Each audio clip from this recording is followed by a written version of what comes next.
Okay, we are going to start a new unit, and this new unit is all about ratios, proportions, and percents. So before we begin, we need to know what a ratio is. And this is old information. We're just going to kind of review it. So we have to know that a ratio is a comparison of two values.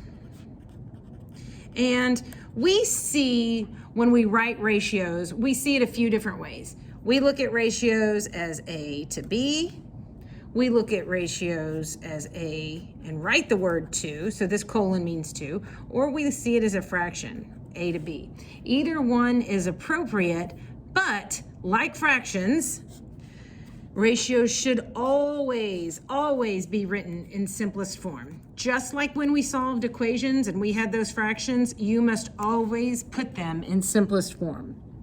So if we want to write these ratio in simplest form two different ways, one way could be a fraction, one way could be a colon, it doesn't matter. But the point is you must have it simplified. So if I write 8 DVDs to 2 books, that would simplify as 4 to 1. So this would be 4 DVDs to 1 book. You could also write it as 4 to 1, or you could say 4 to 1. Here I wrote it 3 different ways, but they all mean the same thing. So if you wanted to compare flounder to bluefish, say you cut 20 flounder and 8 bluefish, if I simplified that, that would simplify 5 to 2 is a fraction, 5 to 2, or 5 to 2. 36 bananas to 27 apples, 36 over 27. Again, I must simplify it as 4 to 3, and it can be written as 4 to 3, again, 4 to 3. 30 quarters to 72 nickels, 30 quarters to 72 nickels. If I simplify that, it's 5 to 12, which can also be written as 5 12 or 5 to 12. But notice they have to have that same order. Okay, now look here. Remember, we are comparing something. So really we need to look at what is it exactly we're comparing. The first thing, you gotta read your instructions. This past season, the hockey team had 48 wins and 28 losses. Find each ratio in simplest form. So here we're comparing wins to losses. Well, they had 48 wins and 28 losses. Of course, that's not simplified, so I'm gonna simplify it as 12 to 7. Okay, now look at here. It says losses to total games played. Well, how many total games were played? It's a mix. It's both of these, 48 wins and 28 losses. So if I'm comparing losses, which is 28, to total games, I have to add 48 and 28 to get 76. And of course, that simplifies to 7/19. So you really have to look at what it's comparing, losses to total. Now, given the word Massachusetts, find each ratio in simplest form. Vowels to consonants. Consonants. So vowels. 1, 2, 3, 4. 4 to consonants are the other ones. 1, 2, 3, 4, 5, 6, 7, 8, 9. And it can't be simplified. So now let's look at S's to total letters. How many S's? 1, 2, 3, 4. To total letters is 4, 8, 9, 10, 11, 12, 13, and it can't be simplified. So that's a little review on ratios. If you flip over your page, what happens when we have ratios with measurements? This is the fun part. I love this part. So when you have different measurements, you have to make sure that the quantities have the same unit of measure. So if you're talking on number 11, if you're talking feet and inches, you need to either write it in feet or write it in inches. I always tend to go with the smaller unit. So inches is smaller. So what I'm gonna do, if I'm comparing 1 foot to 4 inches, I'm gonna turn this into inches. There are 12 inches in 1 foot. So here I would compare 12 to 4 inches. They both have to be inches, which reduces to 3 to 1, okay?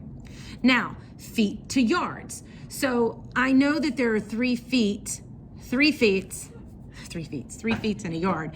So if there are 3 feet in 1 yard, there are 6 feet in 2 yards. So 6 feet would be here. So now I'm comparing 2 to 6, which reduces to 1 to 3. So I'm turning these both into same measurements. So centimeters to meters. Well, there are 100 centimeters in 1 meter. So in 5 meters, there are 500 centimeters. So now I compare 200 to 500, knock out those zeros, and it's 2 to 5. Okay, so number 17, and this you have to know, this is just a lifelong skill. If you have 4 cups to 8 pints, over on the side I'm gonna write, have y'all seen Gallon Man? Here's Gallon Man. So in the land of G, there were 4 queens. Each queen had a prince and a princess. And each prince and princess had 2 cats. And that is the land of G. So what does this mean? If you look at this, in the gallon, there are 4 quarts, 4 queens, and 1 gallon. These I's represent cups. Cups are the cats. So 4 cups in 1 quart. P represents pints. So G is gallon. P is pint. Q is queen. And C is cats. So in here, you know there are 2 pints and a quart. There are 2 cups and a pint, 4 cups and 2 pints, and 4 cups in 1 gallon. If I asked you how many pints were in a gallon, you would say 1, 2, 3, 4, 5, 6, 7, 8 pints in the whole gallon, okay? So it's asking how many pints are in, how many pints make up a cup. I could also do cups to pints, but I know that in 8 pints, 1, 2, 3, 4, 5, 6, 7, 8, there are 16 cups, because this is 8 pints and I have 2, 4, 6, 8, 10, 12, 14, 16 cups. So now I have 4 cups to 16 cups, which is 1 to 4. So gallons to quarts. Well, if you want to convert how many quarts are into gallons, well, there are 4 quarts in 1 gallon, so there are 8 quarts in 2 gallons, and that's an 8 to 10 ratio. Simplified would be 4 to 5. Okay, and you could go down quarts to gallons again. I could convert these gallons. How many quarts are in 6 gallons? Well, 4 quarts in 1 gallon. So in 6 times 4 is 24 quarts. So 4 to 24, and then of course, simplified is 1 to 6. And then, so that's just how you would look at that, make sure they're in the same measurement. So here, let's look at number 27. It took Jane 1 hour and 20 minutes to do her math homework, while it took Ava just 45 minutes. Find the ratio of time it took Jane to do her homework. So we're comparing Jane to Ava. They have to be in the same units, which is minutes. So I'm comparing Jane to Ava, and Jane, we have 1 hour and 20 minutes. So 60 minutes in an hour, that's 80 minutes, to Ava's 45. So when I reduce 80 to 45, they had a 16 to 9 ratio. Okay, so that's the introduction to ratio. If you have trouble converting, come see me and we can work through that.